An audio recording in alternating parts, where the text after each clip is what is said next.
Hello friends, आज के इस वीडियो के अंदर हम लोग क्वेश्चन नंबर 4, 5 और 6 को सॉल्व करने वाले 3, 4 और 5 को सॉल्व करने वाले हैं। तो बने रहिए एंड तक और चैनल पर नए हैं तो सब्सक्राइब कर लीजिए। क्वेश्चन नंबर 3 से स्टार्ट करते हैं। क्वेश्चन नंबर 3 में है कि एक शंकु का वक्र पृष्ठीय क्षेत्रफल 308 सेंटीमीटर स्क्वायर है और इसकी त्रिज्यक ऊंचाई 14 सेंटीमीटर है। ज्ञात कीजिए पहला एक आधार की त्रिज्या, दूसरा हमारा शंकु का कुल पृष्ठीय क्षेत्रफल। चलो इसको हम लोगों को निकालना है। पहले जो हमारा डाटा मिला है उसको हम लोग पहले सही से लिखेंगे। ठीक, यहाँ पे शंकु का वक्र पृष्ठीय क्षेत्रफल दे रखा है तो इसको हम लोग पहले नोट करते हैं। चलो यहाँ पे हम लोग क्वेश्चन नंबर हमारा 3 है। ठीक, शंकु का जो वक्र पृष्ठीय क्षेत्रफल है, शंकु का वक्र पृष्ठीय क्षेत्रफल ये 308 सेंटीमीटर स्क्वायर दे रखा है। ठीक, और इसके बाद यहाँ पे बोला जा रहा है कि जो इसका ऊंचाई है, तिर्यक ऊंचाई यानी जिसको हम लोग एल बोलते हैं। ठीक, तिर्यक ऊंचाई, इसका मान जो हम लोगों को दिया है, ये एल का मान जो है सो 14 सेंटीमीटर दिया है। पहला हम लोगों को इसका त्रिज्या निकालना है, दूसरा शंकु का कुल पृष्ठीय क्षेत्रफल निकालना है। ठीक, ये हमारा कोई एक शंकु है। तिर्यक ऊंचाई यानी ये जो हमारा लेंथ है ये हमारा 14 सेंटीमीटर है। ठीक, इसका मान दे रखा है तो चलो हम लोग यहाँ पे इसका फॉर्मूला का जो यूज है उसको हम लोग यहाँ पे करते हैं और वहाँ से हम लोग इसका आर का पहले मान निकाल लेते हैं कि त्रिज्या कितना होगा। पहला क्वेश्चन हम लोगों को यही तिर्यक ऊंचाई, ये त्रिज्या वो निकालने के लिए बोला गया है। तो लिखेंगे यहाँ पे शंकु का वक्र पृष्ठीय क्षेत्रफल, शंकु का वक्र पृष्ठीय क्षेत्रफल 308 सेंटीमीटर स्क्वायर दिया गया है और जो शंकु का वक्र पृष्ठीय क्षेत्रफल होता है वो हमारा पाई आर और एल होता है। ये 308 हो गया। ठीक, एक तरफ से हम लोग यहाँ पे फॉर्मूला और एक तरफ से जो डाटा दिया गया है, जो क्षेत्रफल दिया गया है उसका यूज करेंगे।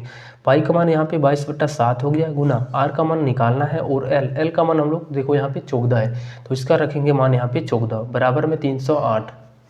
ठीक, इसके आगे अब हम लोग क्या करेंगे तो देखो इसको कटा देते हैं। तो 14 से ये 2 बार में 28 और फिर से यहाँ पे 2 और 8 यानी 2 बार में फिर कट जाएगा तो ये हमारा हो गया 22 और ये 22 फिर से हमारा ये कट जाएगा। ठीक, तो यहाँ पे बचा हुआ आर है और ये 7 हमारा क्रॉस होके गुना होगा तो 7 और इधर कुछ नहीं तो 1 है तो आर का जो मान आ गया वो 7 सेंटीमीटर। तो पहला हम लोगों को आंसर आ चुका है कि आर का मान, त्रिज्या का मान जो है सो 7 सेंटीमीटर आ गया। अब इसका हम लोगों को कुल पृष्ठीय क्षेत्रफल निकालना है, टोटल निकालना है। तो हम लोग लिखेंगे यहाँ पे शंकु का कुल पृष्ठीय क्षेत्रफल, शंकु का कुल पृष्ठीय क्षेत्रफल तो क्या होता है पाई आर और आर प्लस एल, ये हमारा इसका फॉर्मूला बनता है। ठीक, चलो इसके ऊपर हम लोग यहाँ पे रख देते हैं।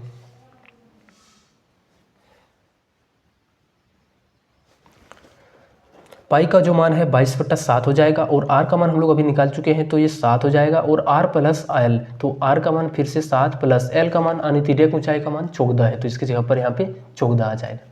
ठीक, अब ये 7 और 7 कट जाएगा तो 22 और गुना में, और ये 7 और 14 को जोड़ेंगे तो ये 21 हो जाएगा। ठीक, अब इन दोनों को हम लोग गुना कर देते हैं तो 22 से कम 22 और 22 गुना 44 तो कितना हो गया तो 44 और इधर से 22 यानी 462 सेंटीमीटर स्क्वायर इसका कुल पृष्ठीय क्षेत्रफल हो जाएगा।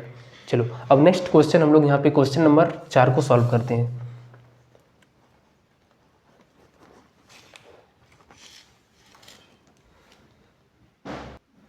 क्वेश्चन नंबर 4 में बोला गया है कि शंकु के आकार का एक तंबू 10 मीटर ऊंचा है और उसके आधार की त्रिज्या 24 मीटर है। तो ज्ञात कीजिए फर्स्ट तंबू की तिर्यक ऊंचाई, तंबू में लगे कैनवास की लागत यदि 1 मीटर स्क्वायर कैनवास का लागत 70 रुपया है तो इसका जो है सो टोटल लागत निकालना है। ठीक, देखो पहले जो दिया गया है कि शंकु का आकार एक तंबू, जिसका तंबू का ऊंचाई है वो 10 मीटर दिया गया है। ठीक, इसमें ध्यान रखिएगा कि ये तिर्यक ऊंचाई नहीं, यहाँ पे जो हमारा ऊंचाई होता है उसका मान दिया गया है तो हम लोग पहले यहाँ पे तिर्यक ऊंचाई का मान निकालेंगे और उसके आधार की त्रिज्या 24 मीटर है। तो चलो हम लोग इसको फिगर के माध्यम से समझते हैं। कोई इस तरीके से एक तंबू है। ठीक, यहाँ पे ये तंबू हो गया, इसमें से जो हमारा ऊंचाई दिया गया है, ये जो मेन ऊंचाई है यहाँ से लेकर के यहाँ तक, इसका जो मान दिया गया है ये हमारा कितना मीटर है तो ये 10 मीटर ऊंचा है। ठीक, ये 10 मीटर ऊंचा है और इनका जो त्रिज्या है यहाँ से लेकर के यहाँ तक का दूरी जो त्रिज्या है उसका मान हम लोगों को यहाँ पे 24 मीटर दिया गया है। तो पहला हम लोगों को इसमें निकालना है कि इस तंबू का तिर्यक ऊंचाई यानी इस एल का मान क्या होगा, इसका निकालना है मान। और दूसरा इसका हम लोगों को कुल पृष्ठ यहाँ पे लिखा है कि तंबू में लगे कैनवास, तो कैनवास इसमें लगा होगा, जो पर्दा लगा होगा ये बाहर लगा होगा, तो हम लोग इसका वक्र पृष्ठीय क्षेत्रफल निकालेंगे। ठीक, पहले हम लोग यहाँ पे एल का जरूरत होगा, तो पहले एल का मान निकालते हैं। अब देखो यहाँ पे एक हमारा समकोण त्रिभुज नजर आ रहा है। ठीक, ये पूरा कंप्लीट को मिला दें तो ये हमारा एक समकोण त्रिभुज बनता है। तो समकोण त्रिभुज में हमारा जो कर्ण का स्क्वायर होता है आधार का स्क्वायर प्लस लंब का स्क्वायर के बराबर होता है, तो वही का यहाँ पे यूज करेंगे। ठीक, तो ये हमारा एल का जो स्क्वायर बनेगा वो क्या बनेगा, एच का स्क्वायर और प्लस आर का स्क्वायर। एच यानी इसका मान हम लोग एच बोलते हैं यानी ऊंचाई, और प्लस आर यानी त्रिज्या का स्क्वायर हो जाएगा। तो एल का स्क्वायर हो गया और एच का स्क्वायर, एच का मान हम लोगों को 10 का स्क्वायर हो जाएगा, प्लस आर त्रिज्या का जो स्क्वायर है 24 का स्क्वायर हो जाएगा। ठीक, अब इसके आगे यहाँ पे एल का स्क्वायर हो गया, 10 का स्क्वायर हमारा 100 हो जाता है, प्लस 24 का जो स्क्वायर हो जाता है वो 5 से 76 हो जाता है। ठीक, अब इन दोनों को जोड़ेंगे तो ये 6 से 76 हो गया, और जब स्क्वायर दोनों तरफ हम लोग रूट चढ़ाएंगे तो ये स्क्वायर हट जाएगा और इधर हमारा रूट चढ़ जाएगा, और इसका जो रूट माने वर्गमूल जो आ जाएगा कितना आ जाएगा, 26 सेंटीमीटर। ठीक, तो एल का मान हम लोगों को यहाँ पे 26 सेंटीमीटर आ गया। पहला नंबर का क्वेश्चन आंसर हो गया। लेकिन दूसरा में क्वेश्चन में बोला गया कि इसमें कि अगर यदि 1 सेंटीमीटर स्क्वायर का लागत जो है 170 रुपया है, तो इसका पूरा कितना लगेगा, कैनवास कितना लगेगा। तो सबसे पहले हम लोग इसका वक्र पृष्ठीय क्षेत्रफल निकालेंगे, इतना का क्षेत्रफल निकालेंगे। ठीक, तो लिखेंगे यहाँ पे तंबू की वक्र पृष्ठीय क्षेत्रफल, तंबू का वक्र पृष्ठीय क्षेत्रफल। जो तंबू का वक्र पृष्ठीय क्षेत्रफल यानी ये शंकु का वक्र पृष्ठीय क्षेत्रफल, और इनका जो क्षेत्रफल होता है वक्र पृष्ठीय क्षेत्रफल पाई आर और एल होता है। ठीक, पाई का मान 22/7 रख देंगे, गुना आर का मान जो है तो यहाँ पे कितना है 24 है, तो इसके जगह पर 24, गुना एल का मान यहाँ पे 26 है, तो इसके जगह पर 26। ठीक, अभी काम करते हैं, इतना हमारा ये हो गया। अब लागत निकालना है, तो लागत के लिए हम लोग क्या करेंगे, इसको ये लागत हो गया। लागत चूँकि 1 मीटर स्क्वायर का दाम है वो 70 रुपया है, 1 मीटर दाम का मूल्य 70 रुपया है का दाम, तो हमारे पास टोटल तो इतना मीटर स्क्वायर निकलेगा, जो भी कट के आएगा वो इतना होगा। तो इसलिए हम लोग क्या करेंगे 70 से गुना कर देंगे, तो यहाँ पे लिखेंगे 70 मीटर स्क्वायर, सॉरी यहाँ पे कुल लागत जो लिखेंगे, कुल लागत जो हो जाएगा हमारे पास इतना सेंटीमीटर, इतना मीटर स्क्वायर है, तो यहाँ पे पहले इसको लिखेंगे 22/7 गुना 24 गुना 26, और 1 मीटर स्क्वायर का दाम कितना दे रखा है 70, तो 70 से गुना हो जाएगा। ठीक, अब इसको हम लोग गुना करते हो कटाते हैं, 7 से ये 10 बार में कट जाएगा। अब इसको हम लोग सोजासुजी गुना करते हैं, तो ये हम लोग इन दोनों को गुना करते हैं, तो 24 गुना 48 और 48 यानी 2 बार इस तरीके से 48 48, 8 8 4 12 4 और 1 5, 528 आ गया इन दोनों को गुना करने के बाद। और गुना में 26 को जब 10 से गुना करेंगे तो ये 260 आ गया। ठीक, अब इन दोनों का गुना हम लोगों को करना है। चलो इन दोनों का हम लोग गुना 528 और 26 को गुना करते हैं, लास्ट में एक 0 लगा देंगे।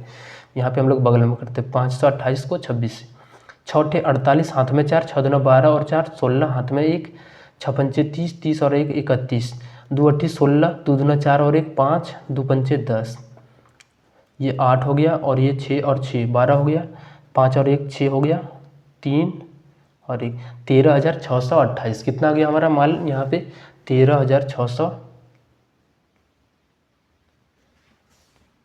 यहाँ पे जोड़ में मिस्टेक 5 1 6 और 1 7 हो गया। ठीक, और एक 0 था, तो यहाँ पे कितना हो गया, पहले 13 72 और 8 हो गया था, और एक 0 जो हम लोग इसमें मिलाए नहीं थे, तो इतना आ गया। ठीक, इतना रुपया टोटल इसको खर्चा होगा पूरा कैनवास को यहाँ पे लगाने में। चलो मिलते हैं अब हम लोग नेक्स्ट वीडियो में।